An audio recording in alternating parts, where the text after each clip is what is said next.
만약에 나 임신하면 어떻게 할 거야? 최사라는 김지상에게 결혼할 생각이 없다는 충격적인 이야기를 들었음에도 불구하고 굳이 최지상에게 임신 이야기를 꺼내었어요. 비록 최지상이 현재 자기와 결혼할 생각 없이 이혼남으로 살 거라고 말을 하기는 했지만 뱃속에 최지상의 아이가 있다는 사실을 안다면 마음을 바꿀 수도 있을 거라 생각했죠. 내가 임신하면 어쩔 거냐고. 제이 양육권을 내가 가져오게 되면 당연히 제이가 싫어할 테니까 같이 못 살고, 만약 못 가져오게 된다면 그때는 뭐 어쩌겠어. 내 아이를 가졌다는데 같이 결혼해서 살아야지 뭐. 자식에 대한 애착이 강한 편인 김지상은 최사라와 결혼할 생각이 없었음에도 불구하고 만약 최사라가 자기의 아이를 가졌다면 아이를 위해서라도 최사라와 함께 살 생각이 있었어요. 다만 제이 마음이 다치지 않아야 한다는 전제가 있었죠. 그제야 조금의 가능성을 찾게 된 최사라는 이 아이를 반드시 낳아서 최지상과 함께 백년해로할 꿈을 꾸기 시작하게 되지만 무언가 확실해지기 전까지는 임신 사실을 김지상에게 비밀로 하기로 합니다. 웨딩 사진까지 찍어놓고도 결혼할 생각이 없다고 발뺌하는 김지상의 충격적인 모습을 봤기에 임신 사실을 섣불리 말했다가 임신 초기에 유산을 시키라고 협박할 수도 있고 그를 완벽하게 신뢰할 수가 없던 거였죠. 그렇기 때문에 뱃속 아이가 조금 큰 다음에 김지상에게 임신 사실을 이야기할 계획이었지만 눈치 빠른 김지상은 이미 최사라로부터 임신의 임자가 나오자마자 그녀가 임신했다는 사실을 눈치채고야 말았습니다.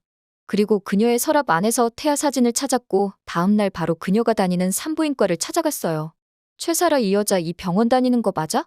마침 김지상의 동기 의사가 일하는 병원에 최사라가 진료를 보러 다니고 있었고 김지상은 직접 찾아가서 임신 사실을 물어봤습니다. 그리고는 동기 의사에게 충격적인 제안을 했죠. 뱃속에 아이가 있을 때 친자 검사하는 거 그거 지금도 가능한 거지. 그러자 동기 의사가 말을 했습니다.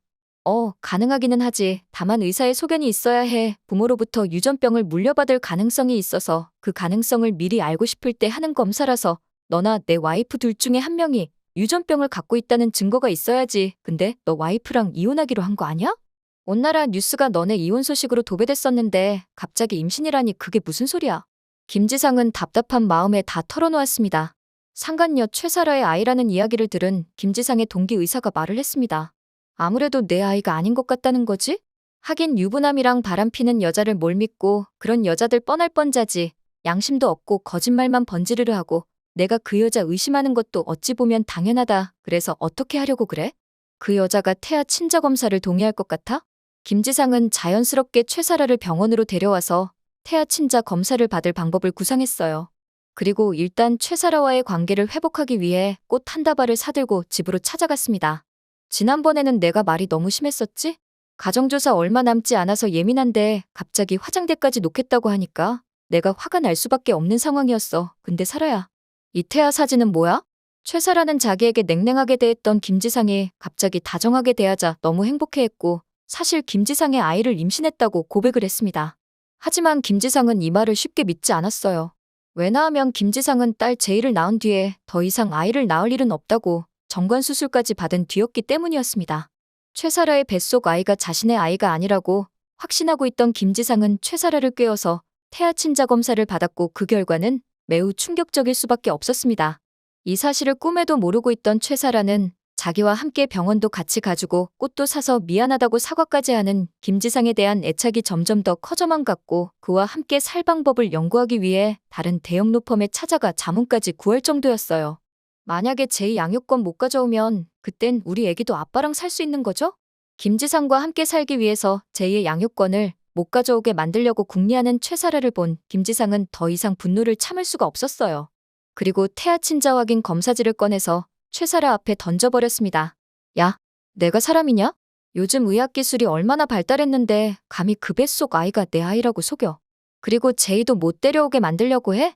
내 뜻대로 내가 내 아이는 키우지도 못하고 누구 아인지도 모를 아이를 키울 줄 알았냐? 최사라, 너 한 번만 더 내 눈앞에 띄면 절대 가만두지 않을 테니까 앞으로 나한테 전화도 하지 말고 찾아오지도 마. 세상에는 자기 아이가 아니어도 사랑으로 키우는 드문 사람들도 존재하긴 하지만 김지상은 그렇게 사랑이 많은 사람이 아니었습니다.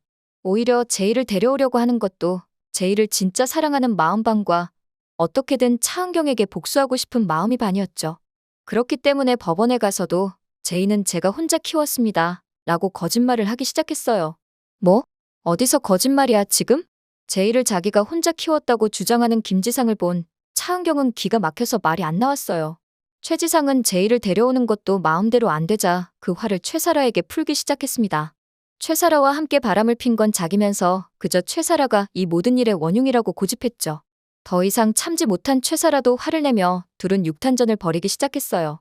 최사라는 결국 최지상에게 버림받았고 정우진 변호사한테는 오피스 허즈밴드라는 소문을 낸 사실로 인해 명예훼손 고소까지 받았죠. 당장 회사에서 해고되었기 때문에 이들을 상대로 할 변호사 비용조차도 조달하기가 어려워진 최사라는 결국 자기 집 전세 보증금을 빼서 소송 비용으로 충당할 수밖에 없었습니다. 나 이제 어디서 살아야지? 불륜녀 최사라는 결국 자기처럼 불륜녀로 살았던 친엄마를 찾아가기로 마음먹었습니다. 본처를 상대로 최근 3억 원을 뜯어서 경제적인 여유가 생긴 걸 알고 있었기 때문이었습니다. 최사라의 엄마는 바로 한율이 아버지의 내연녀였습니다. 나 그 3억 한율이한테 이미 다 뺏겼어. 한율이 그게 민사소송, 형사소송 다 걸어서 나 공갈범까지 되고 말았다니까. 너랑 내 자식 건사할 여유가 없으니까 어디 미혼모 센터라도 가봐. 그렇게 최사라는 김지상뿐만 아니라 친엄마에게까지 버림받게 되었고 누군가와의 하룻밤 실수로 인해 태어날 아이만 기다리는 신세가 되고야 말았습니다. 직장도 사랑도 집도 잃어버리게 된 최사라는 자리에 주저앉아 엉엉 울기 시작했습니다. 오늘 영상 재밌으셨다면 구독과 좋아요 부탁드려요.